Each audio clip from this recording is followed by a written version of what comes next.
Well, folks, Bears Nation, Bears Blood, Chicago Bloodline. This includes the 2023 NFL Draft for the Chicago Bears. So let's go over each pick, and I'm going to give it a grade one by one. So the Darnell White pick, which we traded back one spot to get, because we got a potentially, I think Darnell White brings in protection of what you want for Justin Fields on the right side. You need to protect your quarterback, and getting Darnell White right should be enough to protect Justin Fields. He's the second best tackle out of this draft, in my opinion. And he is going to automatically be plugged in right away as the right guard. Yeah, he may struggle here and there, but there's always a but he's the right guy to start for the Chicago Bears. And I absolutely love this pick. I love this pick. That's the guy that I want in my draft boards. It it would I saw a lot of Bears fans on Twitter saying that we should have gotten Jalen Carter, but I think Jalen Carter didn't want. I think Jalen Carter didn't want to go to any. Well, teams didn't want to take a risk on Jalen Carter, even though Jalen Carter is a generational prospect. A lot of teams passed up on him. So I understand that the Bears kind of didn't want to take a risk and just traded back with the Eagles to get Darnell White. And getting him, which I'm mad that we didn't get Paris Johnson Jr., but Darren White is a proven prospect, and I absolutely love this pick. But the grade says it himself. I'll give it a solid A. So Gavin Dexter.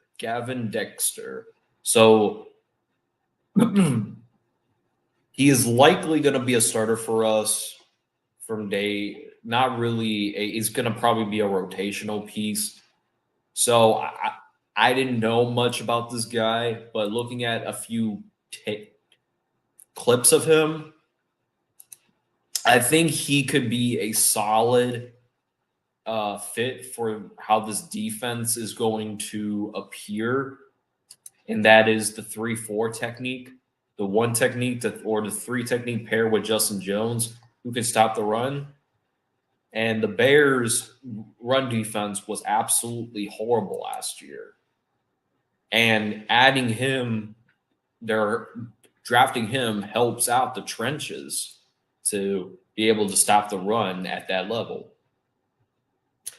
So I agree with giving it a B. I don't know. I would necessarily give it a B plus. I would just give it a regular B, or at least I want to go B minus, but it's a solid pick. It's a decent pickup in my opinion. Now here was the pick that I disagree with this. I think this is an A plus pick, who we traded up to get. This is a cornerback, Stevenson's out of Miami. Now, this was my dream pick, that the Bears were to take him. I think that the Bears are setting up their secondary for the future, and he's going to be more as a starting cornerback number 2, and have Kyler Gordon be a slot corner. But I feel like Kyler Gordon got good the last few games, but it's going to be more likely Stevenson's is going to be the slot person, because Kendall Vildor has been out majority. And just in case if we don't sign Jalen Johnson to a long-term option, I have a feeling that they're having their number one person, which would be Stevenson's, and he was a top-tier cornerback in this year's draft class. Not the best like Joey Porter, but at least the best cornerback in this year's draft class. So Yep, he's a day one starter in my opinion. I would disagree with an A, just give it an A plus.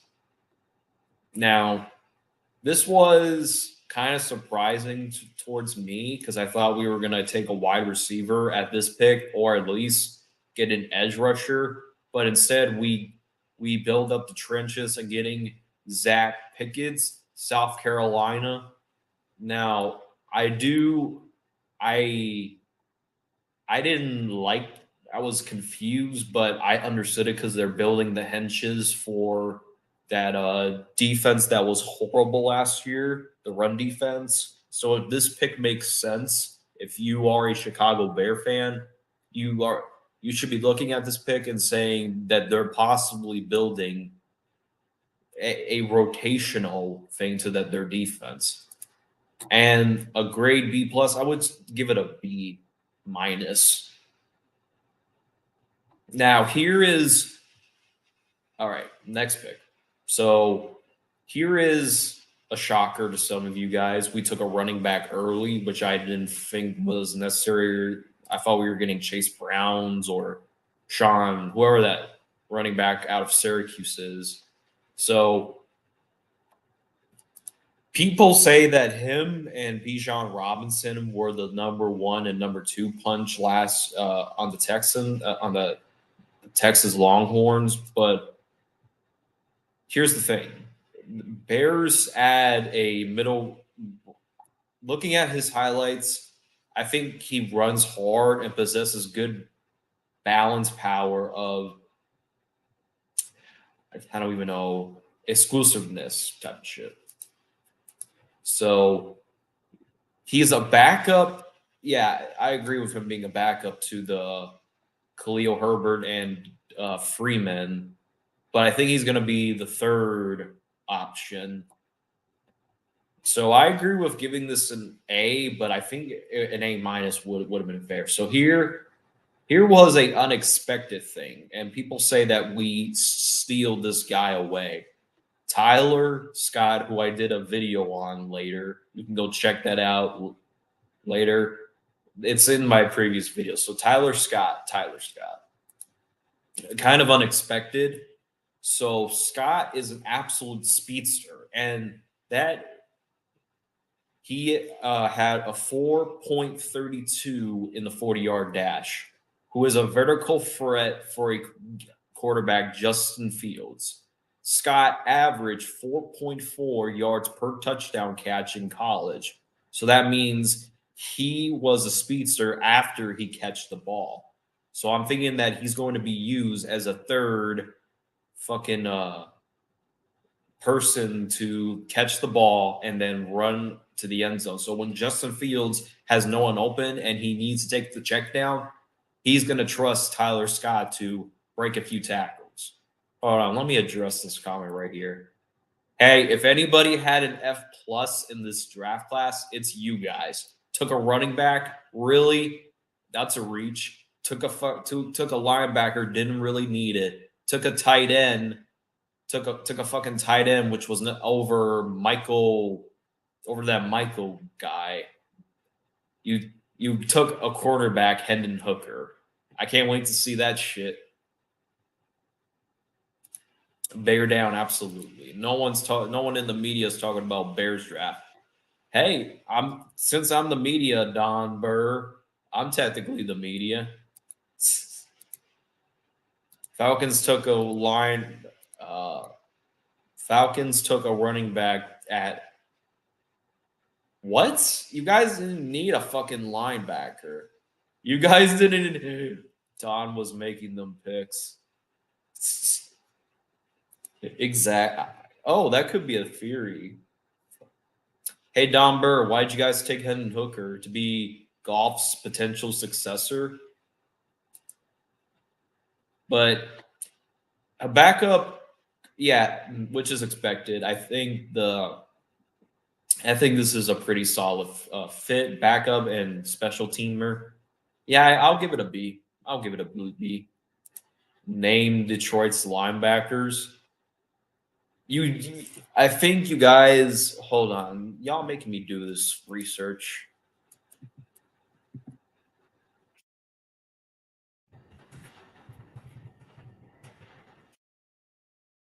But you guys didn't need a linebacker. You guys patched off on Jackson Smith and Jigba. And you also patched on Jalen Carter and Tyreek Wilson, too. Amber, you're making me do this shit. Hold on.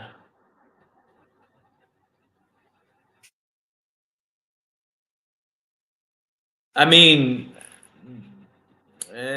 that's fair, but I don't think that you necessarily needed to reach for a linebacker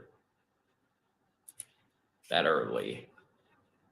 Yo, Domberg, go in fucking timeout for saying that shit, bruh. He said Hendon Hooker is better than Justin Fields. Yeah, you're smoking, bruh. But anyways, let's continue on. Forget that whole. So here was a Nolan Sewell, the Penny Sewell's younger brother. So apparently my good friend, my good fellow subscriber, Awesome Kid, who is subscribed to the channel, who happens to be an Oregon Ducks fan, and he said Nolan Sewell is a great absolute player. And he said we got a good player. So since Awesome Kid is a hot diehard Oregon Ducks fan, I'll take his word for it. He's a good, solid player, in my opinion, after viewing his highlights. I'll take his word for it. We got a good player.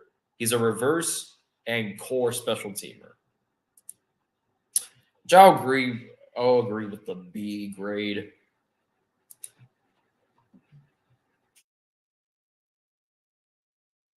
So Terrell Smith, again, depth piece to the secondary, building that secondary for the future. He has some upside and could be proven to a late round steal for the Bears, which could be a possibility. It's a depth thing. Agree with, I think a B minus would have been fair. And these are just like random, the 7th round choices that we got. But we know how you guys feel about this draft, man. We have best and soon secondary. Yep, I agree. We need to add more to our secondary.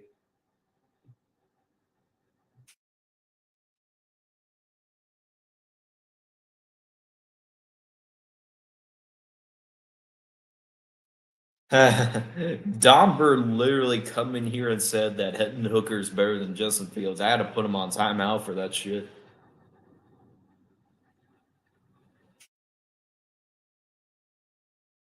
I had to put him in timeout for that dumb shit, bro.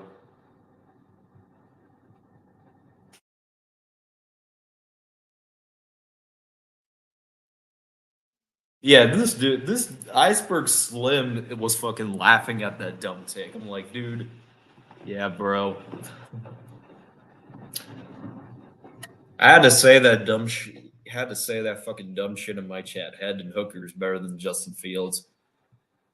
What the fuck, bro? Yeah, I put him in timeout for that delusional Don. Yeah, fucking delusional. He's trying to make sense, even though his team did a fucking horrible draft. You guys been down bad ever since you guys got caught gambling. I'm a little disappointed that we didn't get edge rusher. I'm a little disappointed, but I have a feeling we're going to address that in free agency now that we didn't address it in the draft. Either sign Yannick Ngakoue or get Leonard Floyd. I'm open to a Leonard Floyd return. Just get on a 1-year deal, a fucking 1-year deal, and then maybe draft an edge rusher next year in the first round. I think we could potentially get a edge rusher in free agency. He's dying on the inside. Yeah, I guess you could say that. Don Burr's trying to reason with his draft, but he can't. He knows his team did horrible. And then Hooker is better than Justin Fields. Nah, I put you in timeout for saying that dumb shit.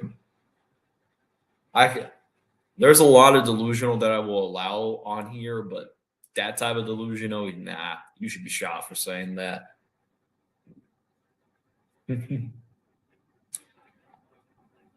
I thought Domber has multiple accounts. I'm surprised he hasn't come back and said, "You can never time me out."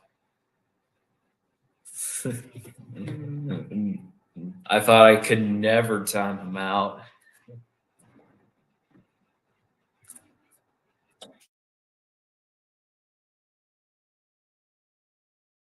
Yeah, next year we will. I think we're done rebuilding. I think we're done rebuilding. I think we're addressing long term success right now. I think we're gonna have a bounce back year after last year. Maybe we go to the wild card spot and maybe win a playoff game, divisional round at best.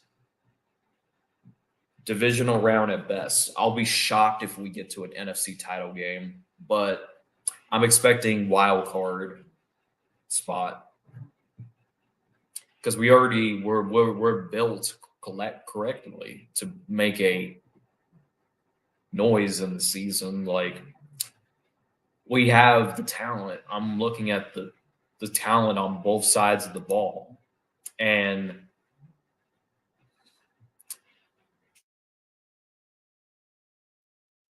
yeah, we're done rebuilding.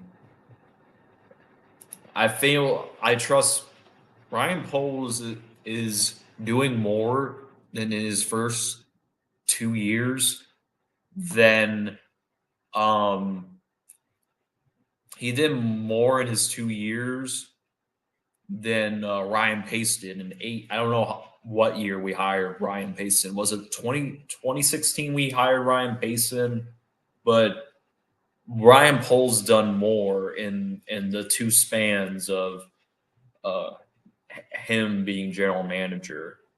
And Matt Eberflus, I have to see more before I question him. Yeah, we did lose some close games last year.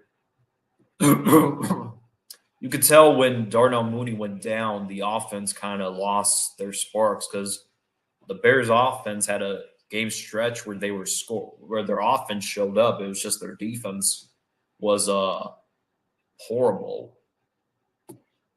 They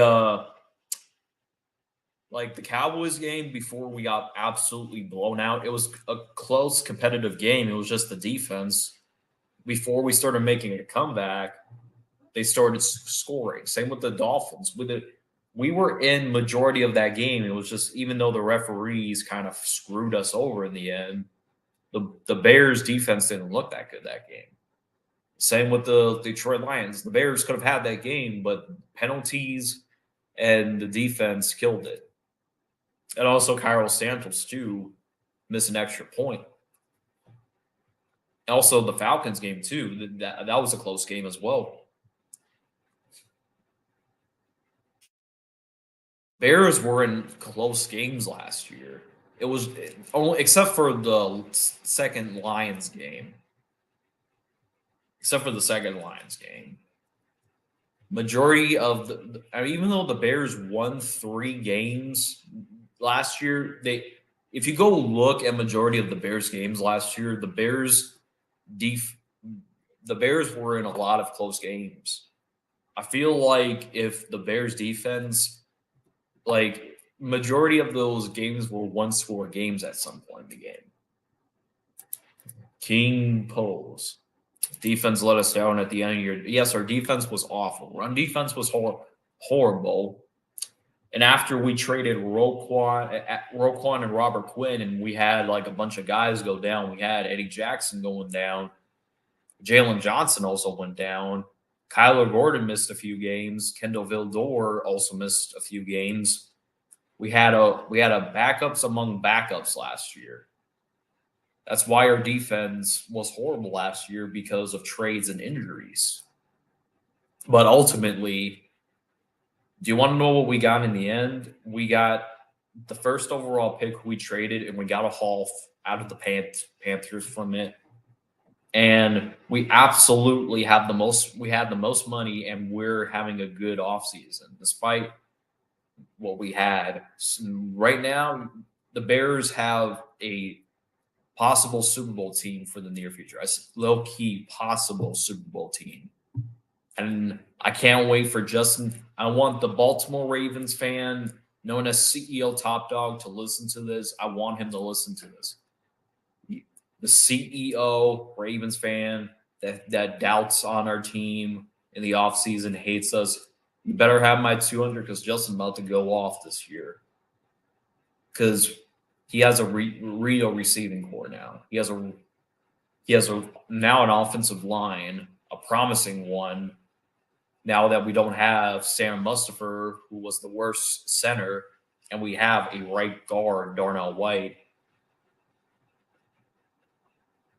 We don't have Alex Weatherwood or Riley Leaf, who sucked for us that year. But I have a good feeling that this offense will be good this year, and I can't wait. I want all the haters that doubted this kid to listen to this and just be absolutely amazed of what will happen next year. I want the Baltimore Ravens fan to hear this. I want all the Packers fans to hear about this because they talk about his record.